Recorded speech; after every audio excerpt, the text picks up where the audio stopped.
Why is insulin so expensive? If you are a type 1 diabetes patient or you know someone with the disorder, you must have heard about them taking insulin on a regular basis. Insulin is a hormone produced in the pancreas that allows the body cells to use the glucose we intake. People with diabetes do not produce enough insulin that increases the amount of glucose in the body, causing problems. When your body is not making enough insulin, it can be injected into your body from the outside, which helps you regulate the blood sugar level and stay healthy. There are several types of insulin available to treat diabetes and are generally classified by how they affect your body. Rapid-acting insulin starts to work within a few minutes and lasts for a couple of hours. Regular or short-acting insulin takes about 30 minutes to work thoroughly and lasts for 3 to 6 hours. Intermediate-acting insulin takes 2 to 4 hours to work fully. Its effects can last for up to 18 hours. Long-acting insulin can work for an entire day. Your doctor may prescribe you more than one insulin type, depending on your lifestyle and other medications. Recently, the cost of insulin has increased exponentially and has caused many problems in the medical sector for patients who cannot afford insulin anymore. There was a time when type 1 diabetes was a death sentence. Insulin was discovered by Sir Frederick G. Banting, Charles H. Best, and J.J.R. McLeod in 1922, and was later purified by James B. COLLIP. The main reason for the discovery was to find a viable and affordable treatment for diabetes and save people's lives.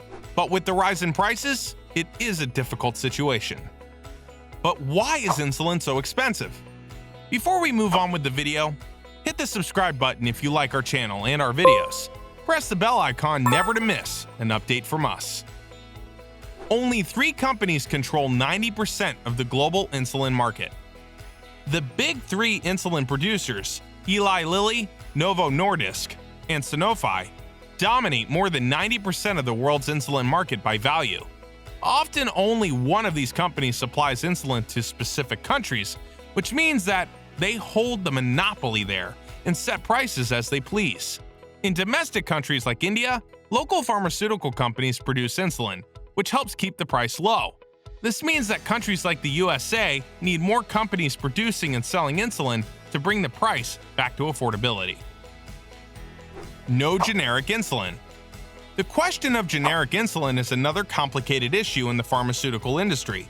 Insulin is a therapeutic biologic rather than a chemically synthesized molecule. That means that insulin cannot be made as generic in the same way as other drugs. Companies can only make biosimilar molecules of insulin, which is a lot more complicated and expensive to produce. There is a little market incentive to produce biosimilars because it costs nearly as much as making a new drug. Moreover, companies have to undergo several approval stages and trials that all new drugs must go through. Currently, all biosimilars in the market for insulin are produced by the big 3 and have reduced the price by only 15%. Pay-for-delay schemes and lawsuits. A pay-for-delay agreement is a patent dispute settlement. It states that the biosimilar or generic manufacturer acknowledges the original patent of the pharmaceutical company and agrees to stop marketing its products for a fixed period of time. In return, the company receives a payment from the patent holder. This means that it is actually legal for one insulin producer to pay the other not to enter their marketing territory. A few years ago, Sanofi sued a pharmaceutical company, Merck, when they announced to sell a biosimilar version of Sanofi's Lantus. Eventually, Merck announced the discontinuation of the biosimilar, presumably because Sanofi paid them to stay away. If pay-for-delay schemes don't work, the big 3 can easily sue other players, which leads to prolonged lawsuits. This eventually discouraged other pharmaceutical companies from producing generic insulin because of the legal expenditure and waste of time. All of these are win-wins for companies and lose-lose for patients. Patents.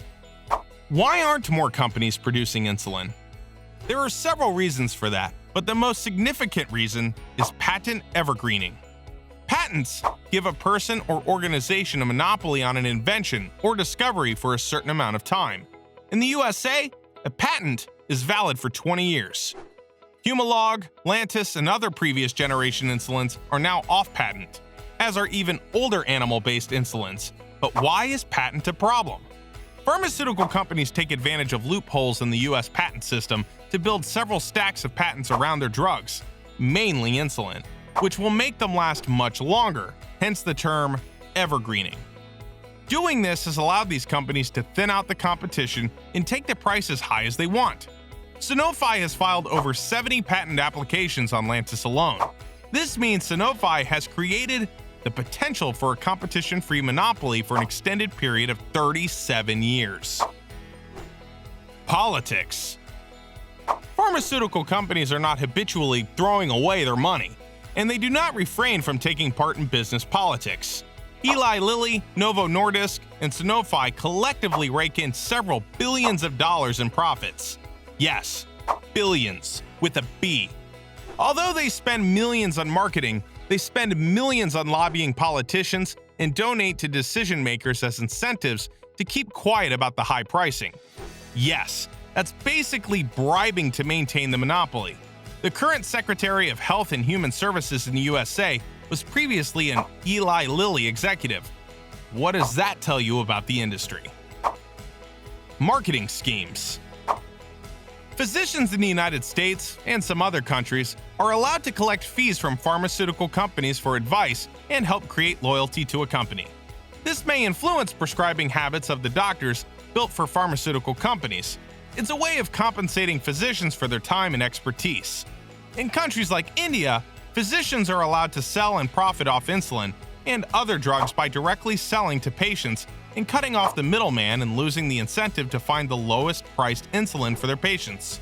Insulin companies also focus on insulin starts, the insulin a patient begins with, to retain their market as most patients are reluctant to change. Several marketing and financial incentives are employed to influence this decision. Payment for silence. The two most prominent diabetes organizations, the American Diabetes Association and the Juvenile Diabetes Research Foundation, have accepted huge sums from insulin manufacturers. Other groups that promote diabetes awareness and support were created by the funds from the Big Three. Novo Nordisk funds the World Diabetes Foundation. Several other advocacy groups are actually doing the bidding for the pharmaceutical companies or are highly influenced by the Big Three. Let us know down in the comments what you think about it.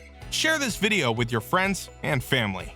If you like our videos, subscribe to our channel and press the bell icon never to miss an update from us. See you in the next one.